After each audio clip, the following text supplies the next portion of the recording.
Hello everyone.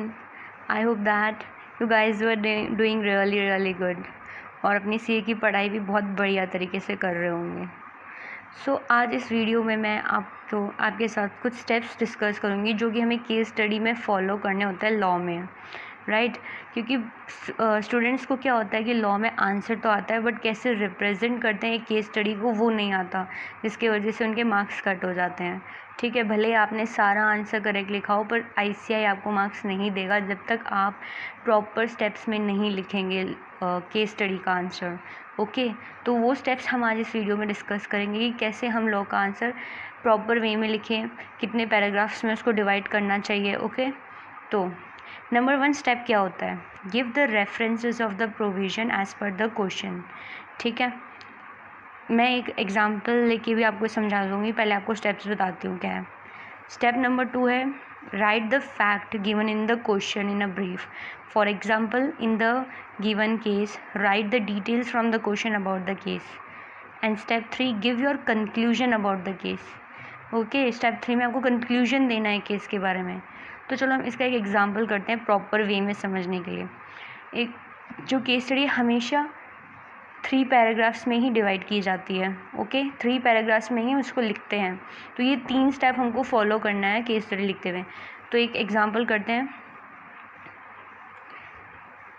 ये एक case law है, इसमें बोला है Ram consult Shyam a motor car dealer for a car suitable for touring purposes.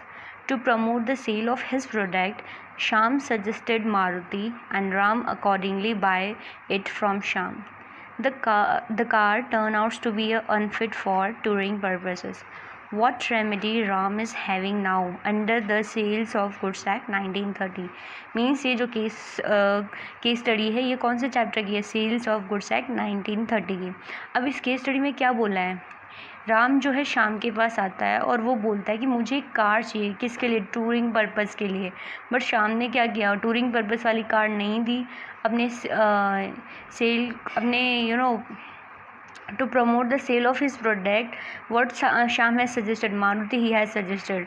Okay, तो फिर जब वो टूरिंग पर्पज़ के लिए ले जाता है तो वो कार अनफिट होती है। तो अब इसके लिए क्या रेमेडीज़ हैं राम के पास, हमें वो बतानी है। तो अब इस केस स्टडी को सबसे पहले देखो कैसे लिखते हैं। पहले फर्स्ट पैराग्राफ होता है, ठीक है। फर्स्ट पैराग्राफ में हमें क्या लिखना है, हमेशा फर्स्ट लाइन, पैराग्राफ की फर्स्ट लाइन हमेशा ऐसे स्टार्ट करो, as per section 12 of the sales of goods act 1930। Okay, अगर आपको सेक्शन याद है तो ही लिखना, नहीं याद है तो मत लिखना। कोई मार्क्स नहीं कट होते अगर आप नहीं लिखोगे तो।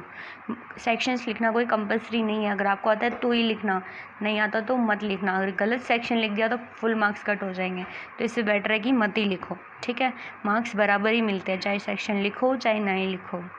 ठीक है, तो अब आप इसको कैसे स्टार्टिंग कर सकते हैं, ऐसे लिखना, as per the provisions of the sales of goods act 1930, ऐसे लिख सकते हैं अगर आपको सेक्शन याद नहीं है। हमेशा मतलब जो भी चैप्टर का नाम है वो लिख देना है। यहाँ पे सेल्स ऑफ गुड्स एक्ट 1930 है तो ये लिख दिया, कंपनीज़ एक्ट होता तो कंपनीज़ एक्ट लिख देते, जो भी है। ठीक है, तो हमेशा फर्स्ट लाइन ऐसे ही स्टार्ट करनी है।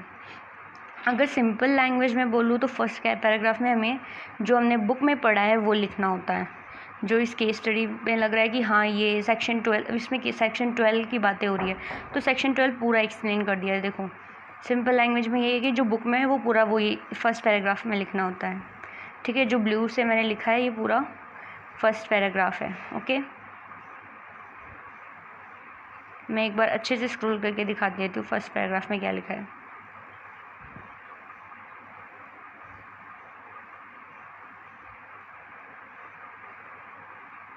ठीक है, नाउ सेकंड पैराग्राफ में क्या लिखना होता है, सेकंड पैराग्राफ में जो आपने क्वेश्चन में रीड किया है ना उसको लिखना है। मीन्स सिंपल लैंग्वेज में बोलो तो क्वेश्चन ही लिखना है। ठीक है, कि तुमने क्वेश्चन में ये पढ़ा, ये सिचुएशन है। ठीक है, तो second paragraph is all about question. देखो इसमें क्या लिखा है, इन द अबाउ केस, हमेशा इसको ऐसे स्टार्ट करना है, in the above case. Okay, ये फर्स्ट लाइन इसकी याद कर लेना, उसमें फर्स्ट पैराग्राफ में जो बताई थी वो याद कर लेना, बाकी जो क्वेश्चन में गिवन है वैसे करना है। तो हम देखते हैं इसमें क्या गिवन है. In the above case the buyer Ram had specified to the seller Shyam, a car dealer, that he was looking for a car which would be suitable for touring purposes. This stipulation in the contract was the condition. Ram, relying on a Shyam, had purchased the car specified by Shyam and realized the car was not suitable for touring purpose.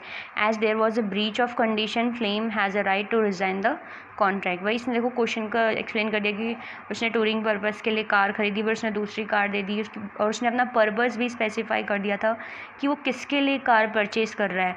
इसलिए हम इसे क्या मानेंगे, breach of condition मानेंगे. Okay, means second paragraph is all about question. Okay, and now paragraph third, last paragraph.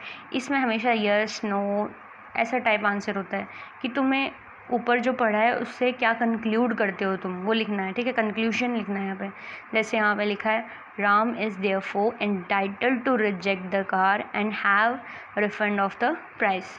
ठीक है, he is entitle, he is not entitle, yes no ऐसे type का ही होगा ऑलवेज. ठीक है, मीन्स कंक्लूड करना है.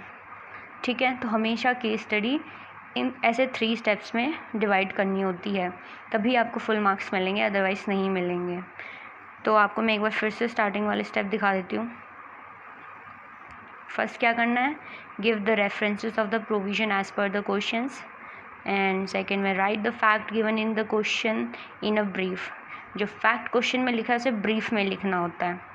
ठीक है, और स्टेप 3 में कंक्लूजन देना है हमें. ठीक है, कि तुमने क्या कंक्लूड किया केस से. सो आई होप दैट कि आपके लिए ये वीडियो आपके लिए हेल्पफुल होगी. So thank you guys.